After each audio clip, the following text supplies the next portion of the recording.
I spent 63 years building a life, and my son-in-law dismantled it in an afternoon.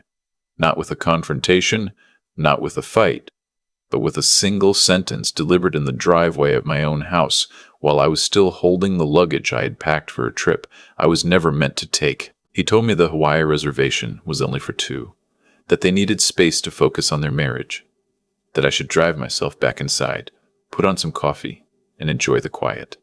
My daughter stood 3 feet behind him and did not say a single word. The next morning, I had 81 missed calls.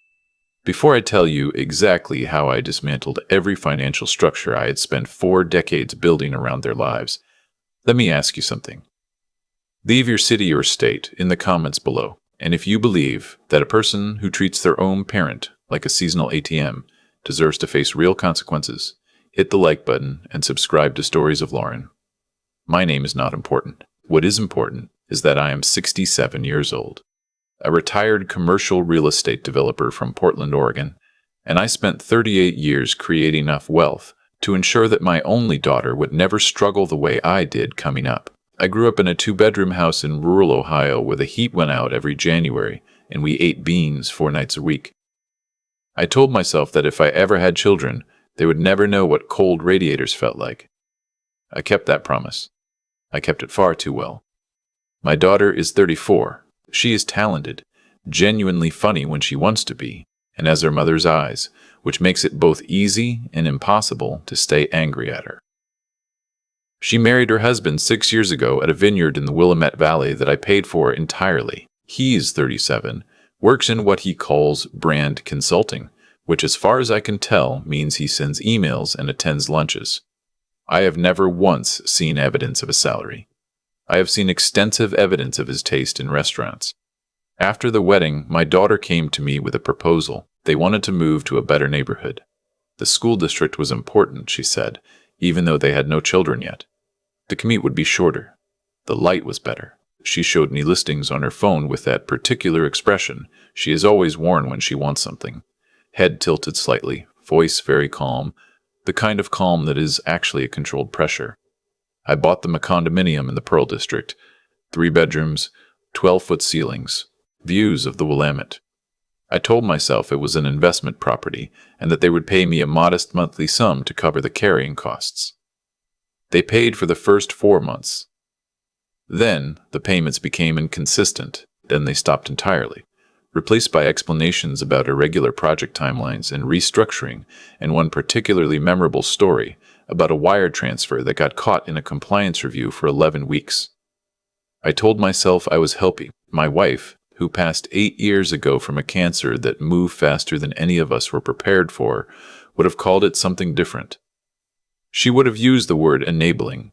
She was always more clear-eyed than I was about these things. She had a saying, "You cannot pour from an empty cup, and you also cannot fill a cup that has a crack in the bottom."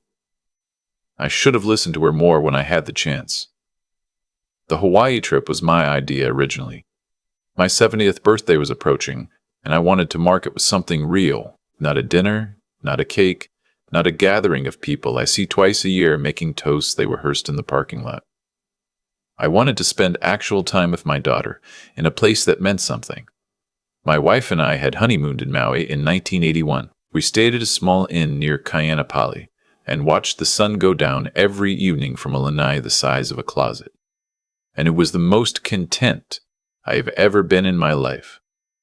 I wanted to go back.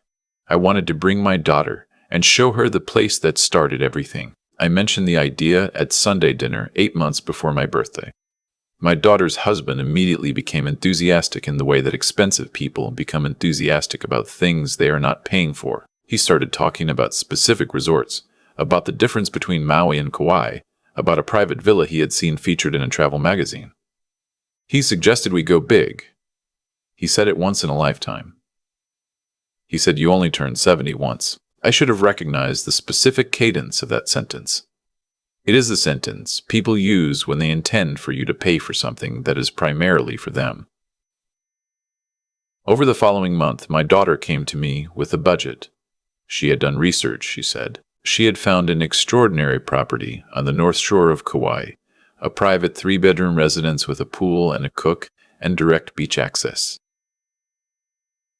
The cost for 4 weeks was $94,000. She said the cook alone justified the price. She said the property was listed and would be gone by Friday. I wrote the check. I want to be honest about why I did not hesitate. It was not naivety. I have been in business my entire adult life. I know what due diligence looks like. The truth is that I was lonely, and my daughter knew it, and she knew how to use it. After my wife died, the house in Lake Oswego became very large, very quickly. My daughter would visit every 2 or 3 weeks, and each visit felt like a gift. When she was there, the rooms made sense again. When she left, the quiet came back and settled over everything like dust. The Hawaii trip was not about Hawaii. It was about 4 weeks of not being alone. I would have paid almost anything for that, and she knew it. I think he knew it too. We scheduled the departure for the 3rd week of June. I had my doctor check my blood pressure because I wanted to be sure I could manage the altitude change. I bought a new pair of walking shoes. I told my neighbor I would be gone a month and asked him to keep an eye on the house. I packed my suitcase 2 weeks early and left it standing in the hallway because having it there made me feel like the trip was already happening. On the Sunday before departure, my daughter called and asked if they could come for dinner. I made pork tenderloin, which she has loved since she was 7. They arrived at 6. He opened a bottle of wine he had brought, which was the first bottle of wine he had ever brought to my house in 6 years of marriage. That detail registered and then dissolved, because dinner was easy and warm and my daughter was funny, and I remembered why I had agreed to all of it. After dinner, after the dishes, while I was making coffee, my son-in-law cleared his throat. That is the only warning I got. He said they had been talking, and they felt the trip had evolved into something different from what was originally intended. He used the word evolved. He said that he and my daughter had realized they needed time to focus on their relationship, that the last 2 years had been stressful, that they were in a really important season of growth as a couple, and that having a third person present, even a beloved one, would interfere with the healing they needed to do. He said it gently. He said it the way someone says something they have rehearsed. He said I should take the week and rest, and that they would bring back something nice for me. My daughter was sitting at the kitchen table when he said this. She had both hands wrapped around her coffee mug. She did not look at me. She looked at the table. She said nothing. I stood at the kitchen counter with the carafe in my hand, and I felt something strange happen in my chest. Not pain exactly, more like the sudden understanding of how a thing works, a mechanism clicking into place. I understood in that moment with complete and terrible clarity that I had not been invited on this trip at all. I had been a necessary component of the financial architecture that made the trip possible. Now that the money was transferred and the reservation was made and the tickets were purchased on my credit card, I was unnecessary. I was luggage that had been left at the curb. I set the craft down very carefully. I told them I understood. I told them to enjoy themselves. I walked them to the door, I thanked them for coming to dinner, and I stood on the front step and watched his car back out of the driveway. My daughter looked at me once through the passenger window. Just once. I went back inside, and I sat down in the armchair in the living room, the one by the window where the light comes in long in the evenings. I sat there for a while. I thought about my wife. I thought about why she would say. I thought about the suitcase standing in the hallway. I thought about the $94,000 and the credit card and the fact that I still had access to everything. I got up and walked to my office. I have a setup in there that my son-in-law once described as excessive: 2 monitors, a fast connection, a filing system I built myself over 40 years of tracking transactions across dozens of properties. I sat down and I started pulling records, not out of rage, out of what I can only describe as professional habit. In real estate development, when a project goes wrong, you go back to the documents, you trace every transaction, you find the load-bearing failure. Then, you make a decision. The first thing I checked was the credit card statement. My daughter had been an authorized user in one of my accounts for 12 years. I had added her after her mother died, thinking it would simplify logistics during a difficult period. We never removed her. Over the past several years, the charges had become substantial. Groceries, yes, but also spa days and hotel weekends, and the tasting menu at a restaurant downtown that I have never been able to get a reservation at. The monthly amounts had drifted upward so gradually, I had not noticed the cumulative total until I was looking at it all at once. Over the past 4 years, she had charged approximately $130,000 to my account. I had never reviewed it closely. I had simply paid the bill every month the way you pay a utility. I then logged into the account I had set up to receive their monthly condominium payments. In the first 4 months, there had been regular deposits. After that, nothing. I had known this. I had chosen not to examine it too directly because examining it would have required a conversation that would have made things uncomfortable between us. I was 67 years old, and I had chosen comfort over clarity. There is a specific shame in admitting that.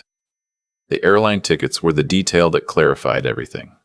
I opened the travel itinerary my daughter had emailed me when the reservations were made. 2 first-class tickets, Portland to Lihue, round trip.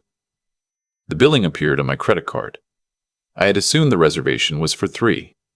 I looked at the passenger names on the confirmation.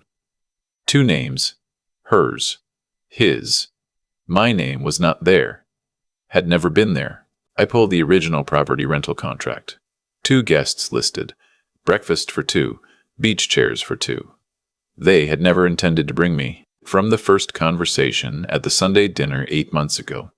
From the moment he started talking about the private villa and the cook and the once-in-a-lifetime experience.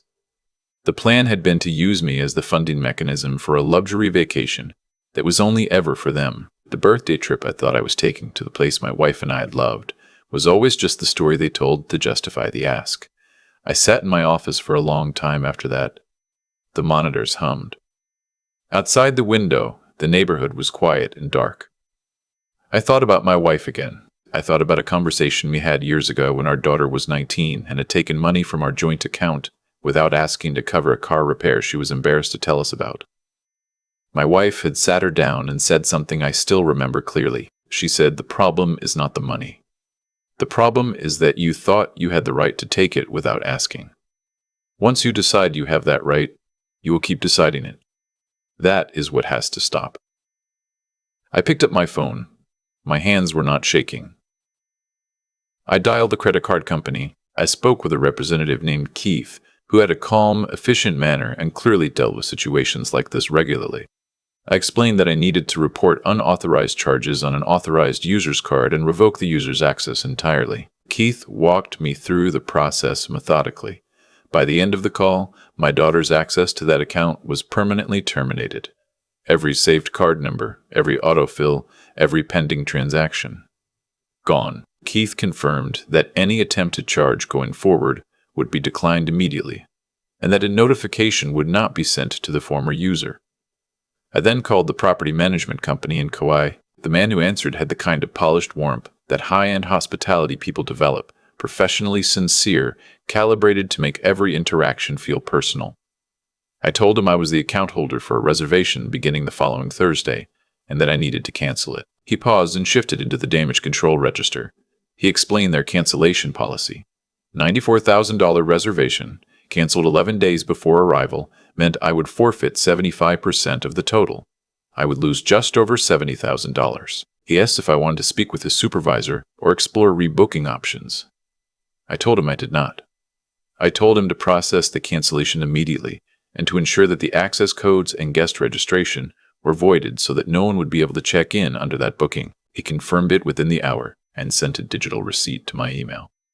$70,000 plus. Gone. I stared at that number for a moment. Then I thought about what 4 more years of Sunday dinners paid for with my credit card would cost.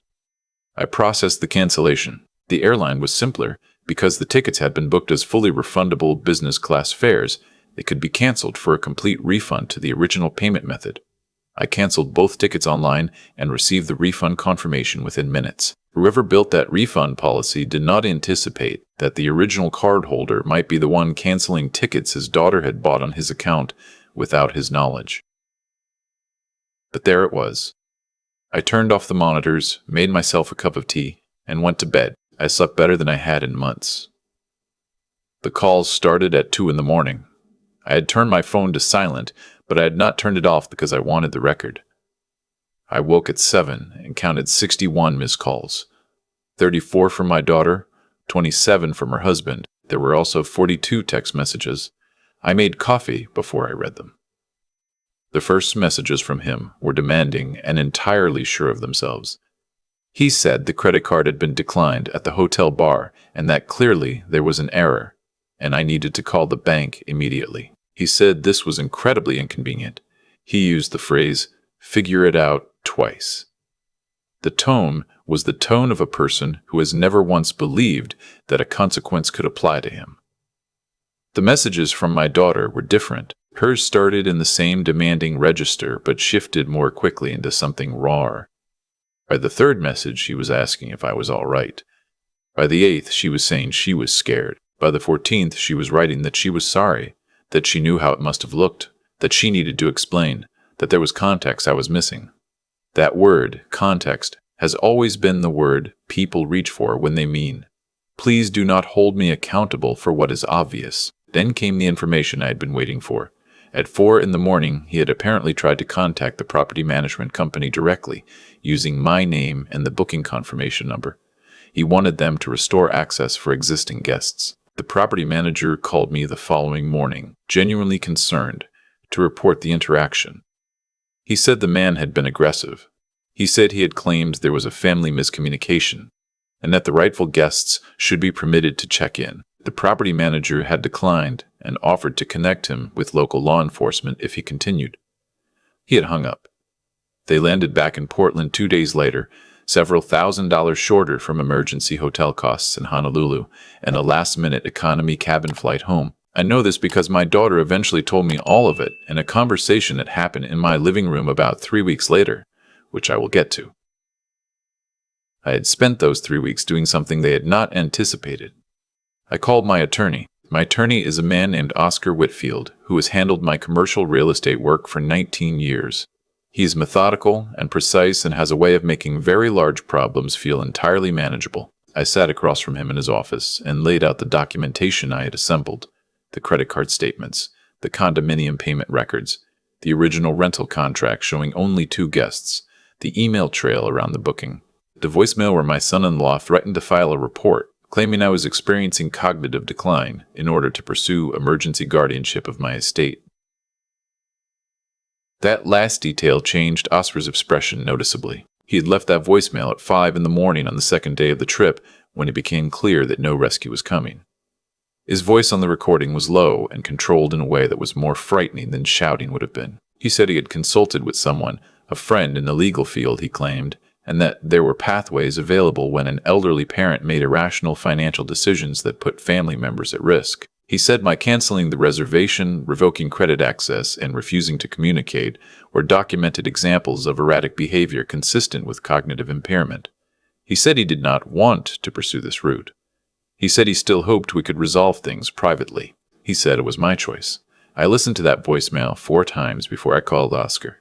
Oscar spent 2 weeks preparing a comprehensive response. He filed a formal civil claim for financial restitution, itemizing the credit card misuse across 4 years, the unpaid condominium carrying costs across 3 years, and the $94,000 trip that had been fraudulently presented as a birthday celebration for 3, when it was always booked for 2. He simultaneously filed a preemptive legal response to any potential guardianship claim, submitting sworn statements from my physician, my financial advisor, and 3 longtime colleagues attesting to my full cognitive and professional capacity. Oscar said with quiet satisfaction that attempting to initiate a false guardianship claim against a person who has simultaneously documented evidence of elder financial abuse is one of the faster ways to end up in serious legal trouble. The threat had made them confident. What it actually did was hand us the higher ground. I also sent a formal written notice drafted by Oscar to my daughter regarding the condominium. She and her husband had 30 days to vacate. The property, which I owned outright, was being listed for sale. Proceeds would go entirely to a scholarship fund I had set up in my wife's name at a nursing school in Ohio, near the town where we had both grown up.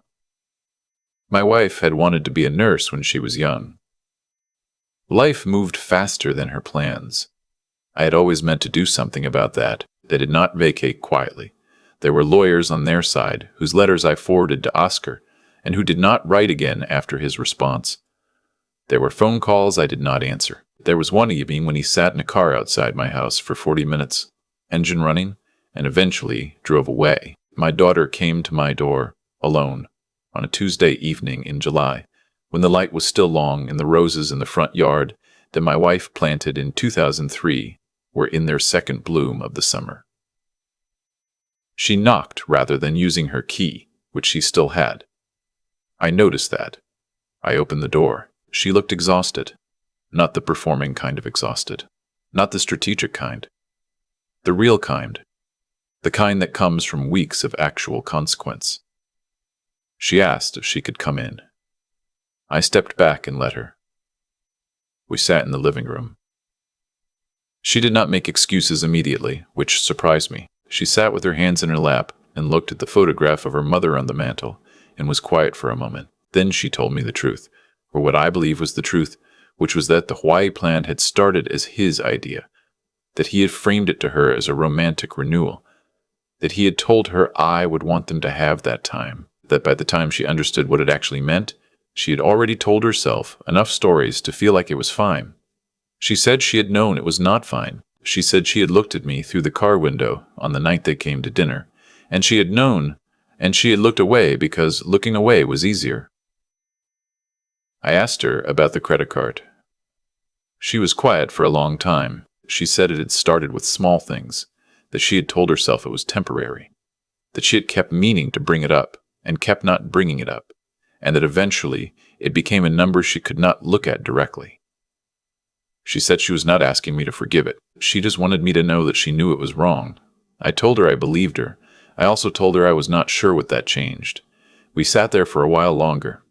Eventually she asked about the scholarship fund. I told her about her mother's plans, the ones she had put aside to raise a family and support a husband who was building something.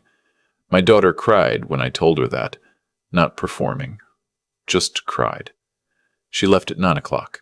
I walked her to the door. She hugged me before she left, briefly the way you hug someone when you are not sure yet what you are to each other. I stood on the porch and watched her drive away and thought about how much of grief is just practicing the loss of things over and over until you stop being surprised by how much it hurts. The condominium sold in September for well above asking price. The scholarship fund received the first disbursement in October. Oscar sent me a note saying the civil claims had resulted in a structured repayment agreement. I did not expect to see the money. I was prepared for that. What I was not prepared for was how little it mattered once the other things were done. I booked a trip to Maui in November. The same side of the island, the same general stretch of coast, not the same inn which closed years ago, but a small quiet place nearby with a lanai that faces west. I went alone. I sat on that lanai every evening for 2 weeks and watched the sun go down the way my wife and I had watched it go down 43 years ago, and I let myself feel everything that came up, which was considerable, and I let it pass. I thought about what it means to love someone you cannot keep safe from themselves. I thought about the difference between providing for a person and simply removing every obstacle in their path until they forget how to walk without assistance. I thought about my mother in that 2-bedroom house in Ohio, turning the radiator dial down to stretch the heating oil, packing my lunch the night before school, never asking for anything back. There was a dignity in her that I thought I was honoring by making sure my daughter had everything. What I was actually doing was making sure she never had to develop the thing my mother had. I have spoken to my daughter 3 times since July, carefully. With some distance still between us, her husband is not part of those conversations, and I do not ask about him, and she does not volunteer information. I do not know what their situation is, and I have made peace with not knowing. I am not sure the marriage survives the particular kind of pressure that removing a financial subsidy applies. That is not my problem to solve. What I know is this. I am 67 years old. My health is good. I have enough. And for the first time in a very long time, the house in Lake Oswego is quiet in a way that feels like peace rather than absence. I made the scholarship fund in my wife's name official last spring, with a small ceremony at the school, and standing there in that auditorium, I felt something I had not felt in a long time. I felt like I was finally doing something right. If you are watching this and you recognize something in this story, I want you to hear me clearly. The love you feel for your children is real. The sacrifices you make are real. But love does not require you to disappear into someone else's life. Your children do not become more capable by watching you absorb every consequence on their behalf. Sometimes the most honest thing you can do for a person you love is to let the structure you have been holding up for them finally come down and trust that they are stronger than you have been allowing them to be. If that landed for you, please hit the like button and subscribe to Stories of Lauren. Leave your city in the comments. There are more stories coming, and they are all true, and they all end with someone finally getting their life back.